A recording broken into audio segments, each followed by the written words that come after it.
그리고 한 가지 더 얘기하고 싶었는데 너무 길어지는 것 같아서 일단 기도를 시작했는데, 뭐냐면은 그 전도의 그 사진으로 이렇게 소개하는 게 점점점 이게 또 어디까지 올라가나, 이게 위로 올라가고 있는데, 나이 선배들한테 올라가는데, 오늘 그 사진 보면서 주방 봉사를 정말 많이 하셨구나. 주방 일을 늘 하시는 건 알지만 사진으로 이렇게 쭉 직접 보니까 진짜 헌신에 헌신을 다 하셨구나, 그런 생각이 들고, 하나님께서 특별히 주방 일 참 힘들어요.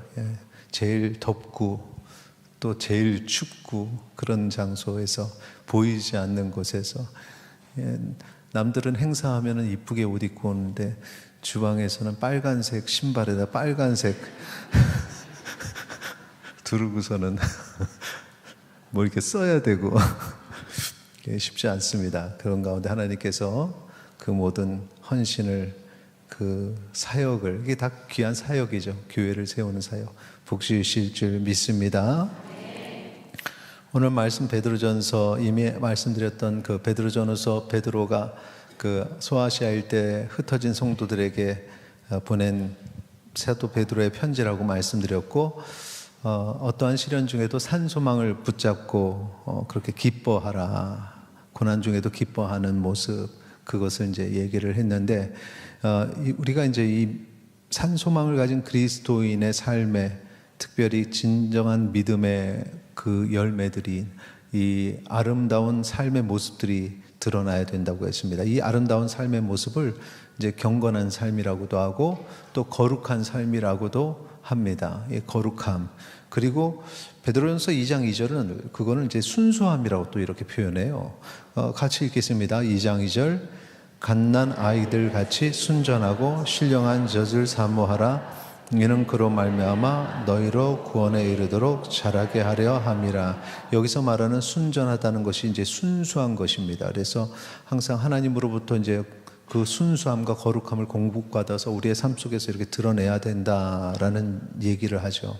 그렇게 하면서 우리가 조금씩 이렇게 성장하는, 자라는, 이게 이제 성화라고 말할 수도 있습니다. 그래서 성도의 모습이 달라지는 겁니다. 그냥 예전에는 그냥 믿음을 가졌다고 하면서도 되게 자기중심적이고 그냥 자기만 좀 이렇게 보호받기를 원하고 하는데, 어느 순간에 남을 위해서 내가 헌신하는 그런 모습으로 이렇게 변하는 거죠. 이 헌신이란 게 바로 그런 겁니다.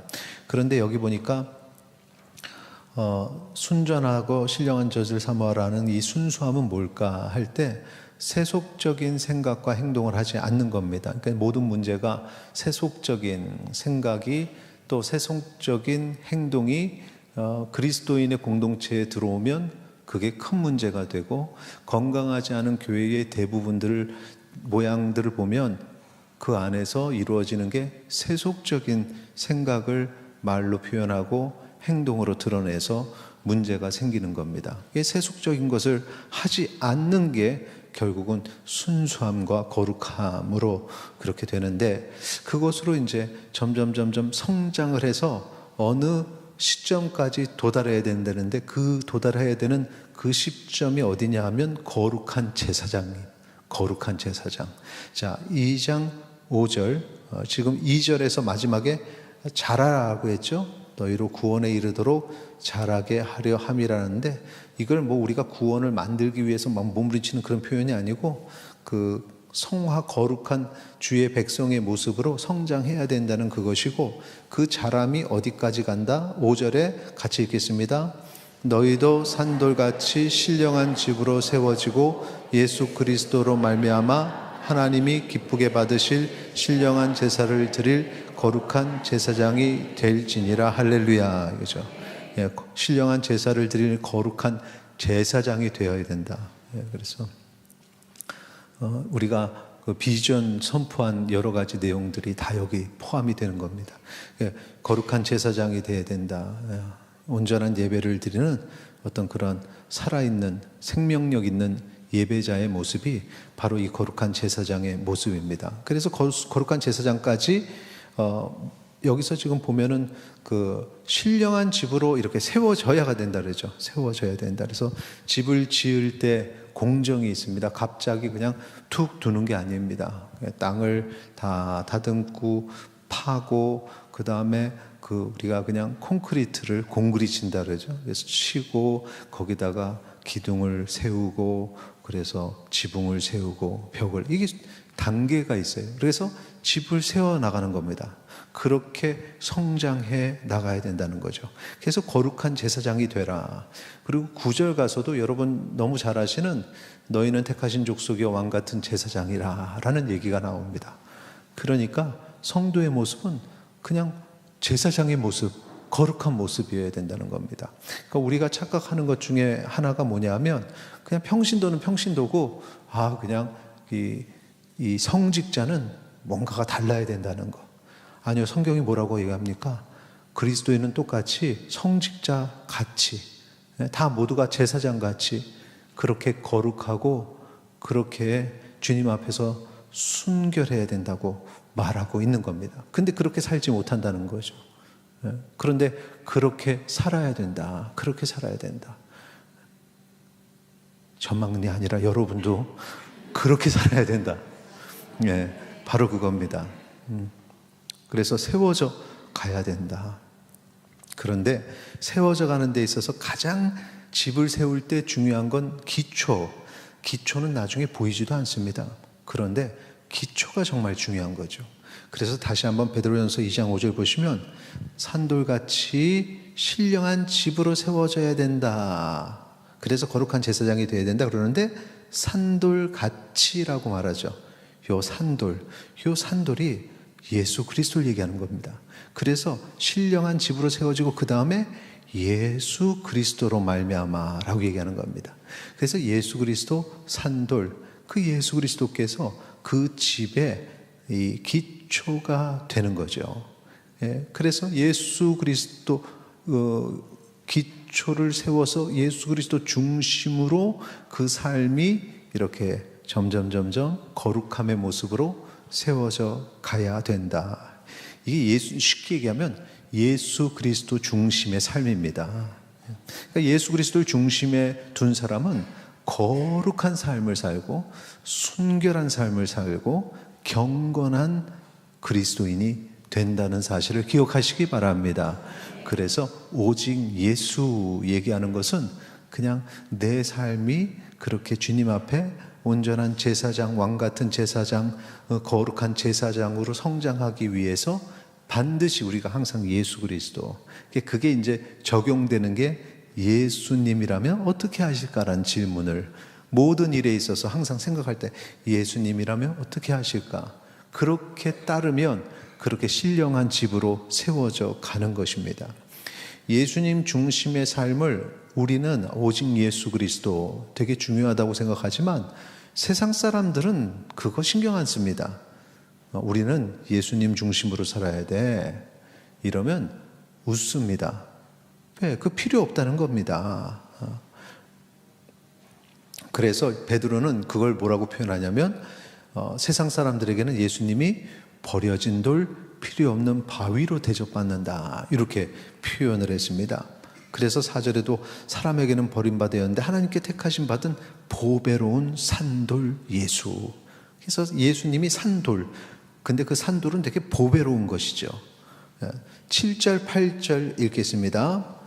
그러므로 믿는 너희에게는 보배이나 믿지 아니하는 자에게는 건축자들이 버린 그 돌이 모퉁이의 머릿돌이 되고 또한 부딪히는 돌과 걸려 넘어지게 하는 바위가 되었다 하였느니라.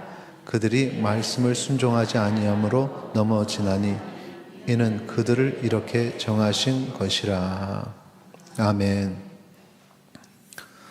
여기 보니까 건축자들이 버린 그 돌이 모퉁이의 머릿돌이 된다. 그러니까 세상 사람들은 그렇게 중요하게 생각하지 않은 그 돌인데, 그런데 그 돌이 코너스톤이 되고 또 머릿돌이 되고 산돌이 되고, 여기서 돌이라고 계속 얘기하는 것은 그 우리의 공동체의 뿐만 아니라 우리의 각 개인의 크리스찬의 삶이 바로 예수 그리스도라는 반석 위에 내가 세워지는 거죠. 그래서 우리가 그리스도의 은혜를 입은 자입니다. 그 은혜로 우리가 계속해서 성장해 가는 겁니다. 요거를 여러분 한 단어로 말하면 뭔지 아세요? 은석입니다. 은석. 은석. 은석. 그래서 은혜 돌석자인데 이건 은혜로운 돌이야 라고도 말할 수 있는데 은석교회를 영어로 표현하면은 뭔지 아세요? 실버스타. 여기 얘기 나왔어요. 그 관심이 많으면 아주 세심한 분이에요. 그 카페에 다 나와 있잖아요. 그레이스 on the rock이라고 했어요. 그러니까 the rock, 반석이에요. 반석, 이 산돌이신 예수 그리스도 반석. 그리고 그 위에 은혜로 지어지는 신령한 집. 그래서 이 집이 이제 공동체로 보면은 교회가 되고요. 그 공동체라는 건 한 사람 한 사람이 모여서 공동체가 되니까 개인적으로는 우리가 다 되는 겁니다. 그래서 우리를 지금 베드로 전서가 얘기하는 건 뭐냐면 우리가 예수 그리스도라는 산돌 되시는 그 반석 위에 나를 거룩하게 세워 나가야 된다. 그래서 우리를 두 글자로 된 한 단어로 보면 우리는 누구다? 누구라고요? 은석이다. 아까 얘기했던 거죠. 우리가 다 은석이다. 그겁니다. 그 반석에 세워지는 그 신령한 집. 바로 그걸 얘기하는 거죠. 너무 이름이 너무 좋지 않습니까? 베드로전서 2장 6절 같이 읽겠습니다. 성경에 기록되었으되 보라 내가 택한 보배로운 모퉁이 돌을 시온에 두노니 그를 믿는 자는 부끄러움을 당하지 아니하리라 하였으니. 할렐루야. 보배로운 모퉁이 돌 예수 그리스도를 코너에 모퉁이 돌이 코너스톤이잖아요. 모퉁이 돌을 다 이렇게 둬서 그 위에 거룩한 그런 공동체 교회를 세우고 또 경건한 그리스도인을 세우고 신령한 집을 이렇게 세워나가면 그러면 바로 그이는 성도는 우리는 부끄러움을 당하지 않을 것이다. 더 이상 그 죄로 인한 심판을 당하지 아니하고 하나님의 구속의 은혜 가운데 우리가 서 있게 된다는 사실을 기억하시기 바랍니다. 그렇게 해서 성장을 하다 보면 어느 순간에 우리가 어디까지 성장한다고요? 제사장까지, 거룩한 제사장, 왕 같은 제사장까지 성장하는데 그걸 다른 표현으로 사명자라고 말하는 겁니다. 그러니까 사명을 받은 주의 일꾼이죠. 주의 제사장, 주님의 일꾼이 되는 겁니다. 그렇게까지 우리를 이렇게 높여주시는 거죠. 이렇게 높여주시는 이유가 뭘까요? 힌트가 조금 전에 나갔어요. 왕 같은 제사장, 거룩한 제사장으로 높여주시는 이유는 지금 제사장이 사명자라고 그것도 같은 표현이라고 했으니까 제사장에게 뭐가 있는 겁니까? 사명이 있는 거죠. 그러니까 사명을 주기 위해서 왕 같은 제사장으로 높여주셨는데 그 사명이 뭐냐? 베드로전서 2장 9절에 나옵니다. 같이 읽겠습니다. 그러나 너희는 택하신 족속이요 왕 같은 제사장들이요 거룩한 나라요 그의 소유가 된 백성이니 이는 너희를 어두운 속 불러내어 그의 기이한 빛에 들어가게 하신 이의 아름다운 덕을 선포하게 하려 하심이라. 할렐루야. 여기서 다 중요한 말씀인데 여기서 제일 중요한 그 주제는 뭘까요? 핵심 포인트는 뭘까요? 아름다운 덕을 선포하게 하려 하시는 하나님, 주님. 그러니까 여기서 아름다운 덕을 선포하는 걸 우리는 뭐라고 얘기합니까? 전도요, 선교가 되는 거죠. 땅끝까지 복음을 전하는 거.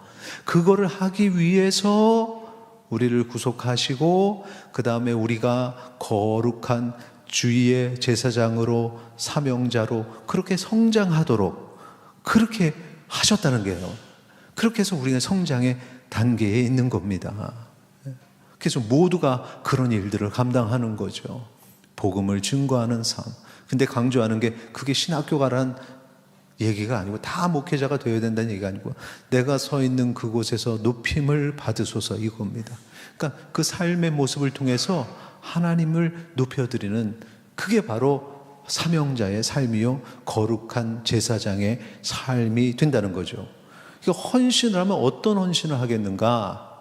바로 그 하는 모든 일을 통해서 하나님께서 영광 받으시고 끝까지 이 아름다운 덕을 선포하게 하시는 그 헌신이 우리에게 필요하다는 사실을 기억하시기 바랍니다. 요즘에 저희 교회에 일하는 걸 이렇게 볼 때 그런 생각이 들었어요. 어떤 생각이? 일당백이다 이런 생각. 뭐 할 때마다 주방 봉사도 그렇고 찬양대도 보니까 이번에 보니까 나가는 팀들 중에 숫자가 제일 많아요. 교회가 누가 보면은 되게 큰 줄 알 것 같아. 우리 정교인 다 가는 건데. 정교인 다 가는. 교사도 하고 섬김의 여러 가지 현장에서 애를 쓰는 그 모습들. 정말 그게 하나님께 이 아름다운 덕을 내가 이곳에서 저곳에서 여러 모양으로 그렇게 선포하는 것이죠. 하나님이 기뻐하시는 줄 믿으시기 바랍니다. 저건 찬양대가 하는 거지 뭐 나는 찬양대 아니니까 안 가. 그냥 이런 어떤 하나님의 마음을 모르는 사람은 그렇게 얘기할 겁니다. 그리고 이거는 이번엔 몇 부 찬양대가 가는 거야. 우리는 안 가. 하나님을 찬양하는데 몇 부 찬양대가 어디 있겠습니까? 그런 연합의 모습들이 있어야 되는 거죠. 지난 명절에 그 고향을 방문한 분들이 주일날 이제 방문해서 거기서 이제 부모님과 함께 예배드리는 것도 참 귀한 일입니다. 그런데 여러분이 그렇게 할 수 있었던 것은 여기 남아서 섬긴 분들이 있다는 거죠.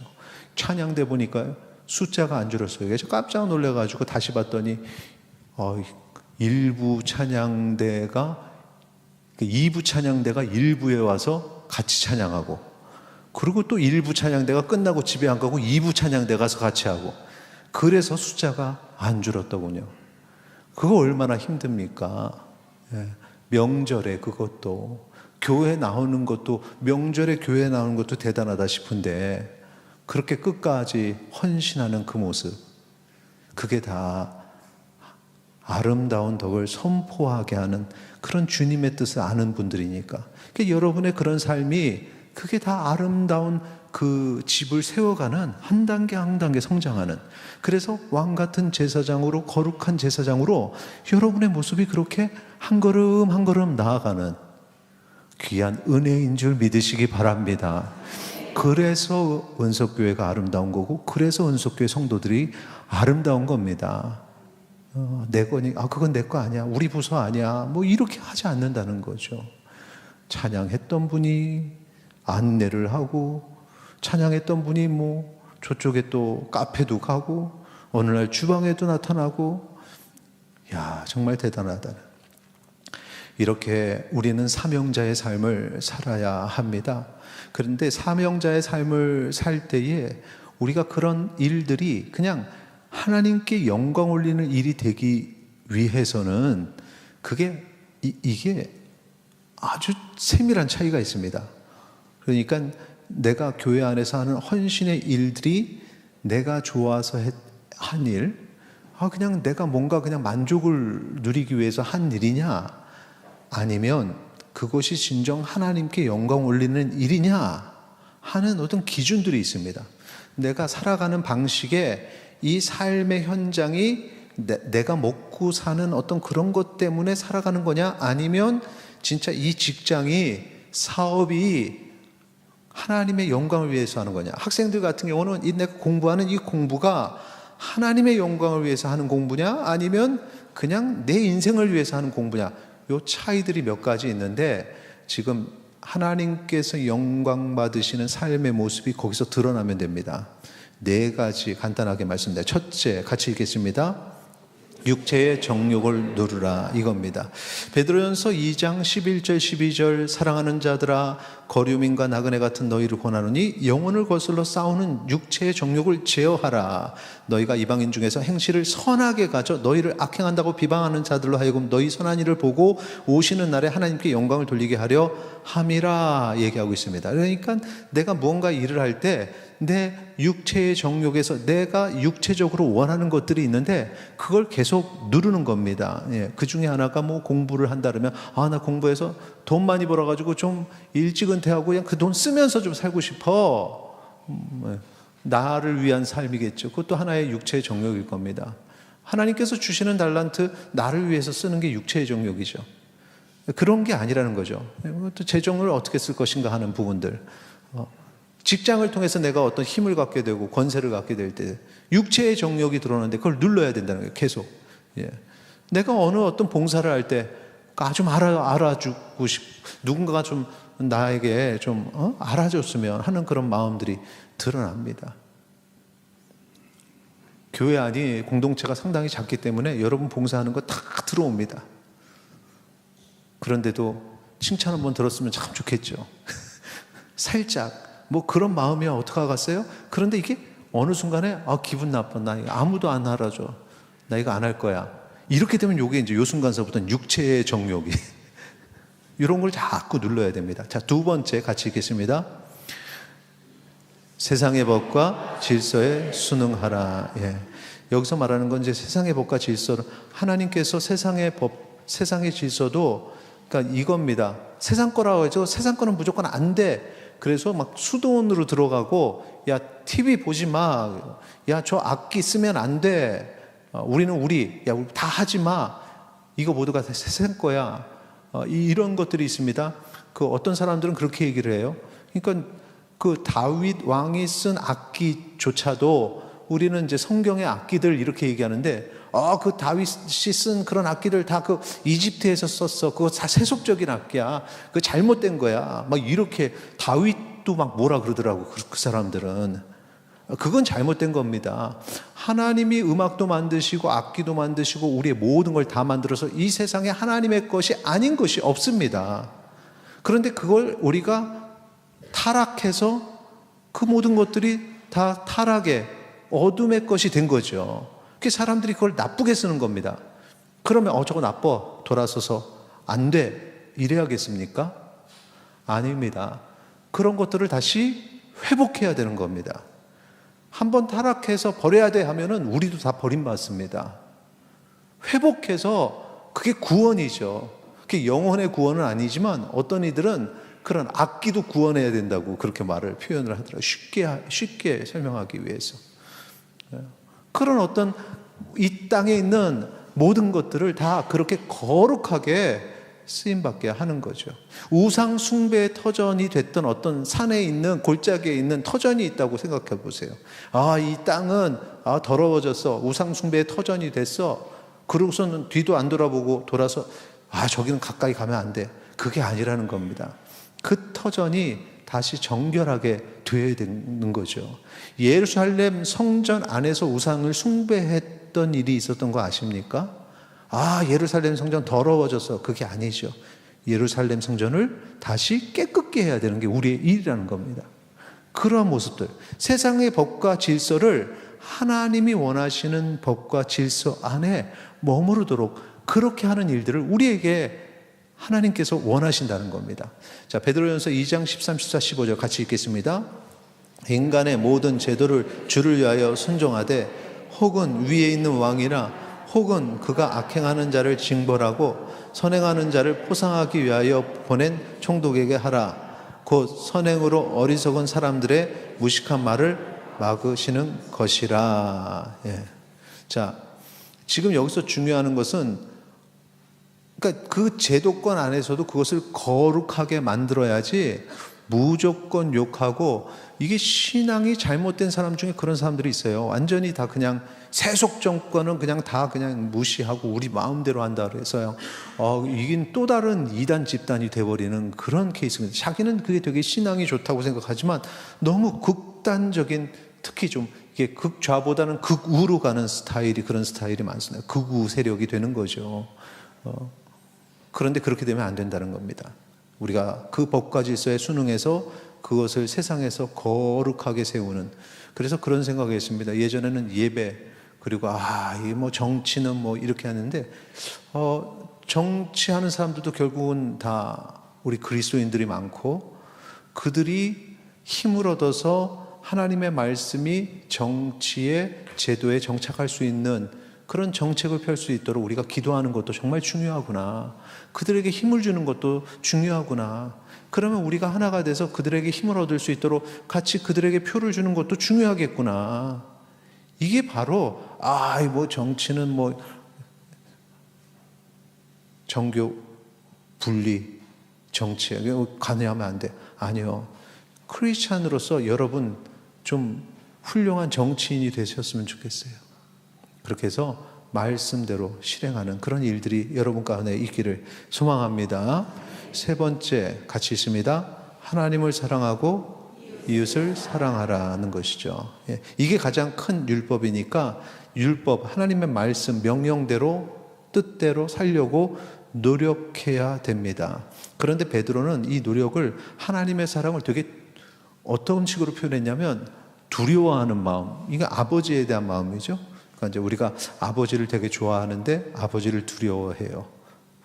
어떻게 보면 아버지에 대한 두려움의 마음이 또 그 아버지에 대한 사랑의 마음이었던 것 같아요. 이제 시대가 바뀌면서 요즘은 그런 시대가 아니지만 예전에는 예전에는 근엄한 아버지의 모습이었으니까.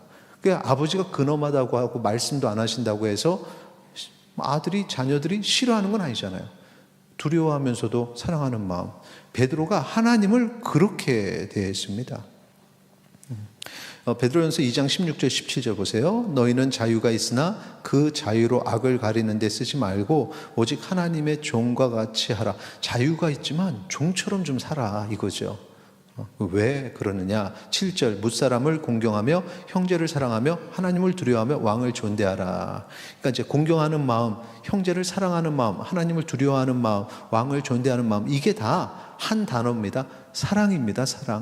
사랑이 있어야 사람들을 이렇게 존중해 주는 거죠. 왕을 존대하는 것도 사랑하는 마음이 있어서, 하나님, 이 땅의 통치자 제발 좀 하나님께서, 어떤 그 개인을 사랑하기보단 그 자리를 사랑하는 거죠. 그래서 그 자리에 있는 사람이 잘 일을 감당할수록 그렇게 해야죠.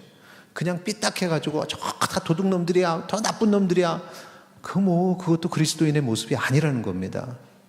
그 하나님을 두려워하는 거죠. 하나님을 두려워하는 것, 이건 경외함입니다. 하나님을 경외하는, 그렇게 해서 하나님께 사랑을 표현하고 형제, 이웃을 사랑하는 것. 그래서 우리가 막대하면 안 되죠. 너무나 쉽게 막대하면 안 됩니다.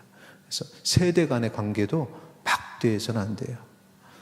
이런 하나님 사랑, 이웃 사랑을 실천하기를 소망합니다.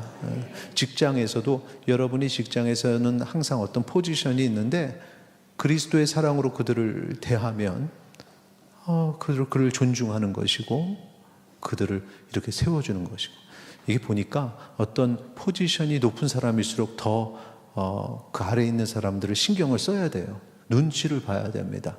부모가 자녀를 양육할 때, 키울 때 마음대로 그냥 야 내가 하라면 해, 이게 아니라 눈치를 봐야 됩니다. 말 한마디도 이게 지금 해도 될까? 나중에 할까? 10마디 할 거 참다가 한마디를 하는 거 되게 조심해야 돼요. 너무 쉽게 대하면 상처를 받는 겁니다. 다 이게 사랑입니다. 사랑. 그런 사랑이 우리 가운데 충만하기를. 그리고 성도 간에도 마찬가지죠. 성도님들, 여러분 예전에 우리 청년 출신의 어떤 성도님이 그냥 중고등부 청년서부터 쭉 자라가지고 이제 성장하니까 교회에서 맨날 보는 사람들이 맨날 얼굴을 보잖아요. 얼마나 지겹겠어요, 그죠? 안 지겹습니까? 여러분, 전도에 옆에 사람 제일 오래 본 사람 얼마나 봤습니까? 아기를 데리고 교회에 등록했는데 이제는 그 아기가 아기를 낳아서 나는 할머니가 됐네? 이렇게 오래 해요. 지겹죠? 안 지겨우세요? 근데 은혜 가운데 있는 사람은, 하나님, 에어컨을 좀 틀어주세요. 하나님 사랑, 이웃 사랑하는 사람은 늘 새롭다는 겁니다. 그때 그 고백을 우리 성도님 한 분이 했어요.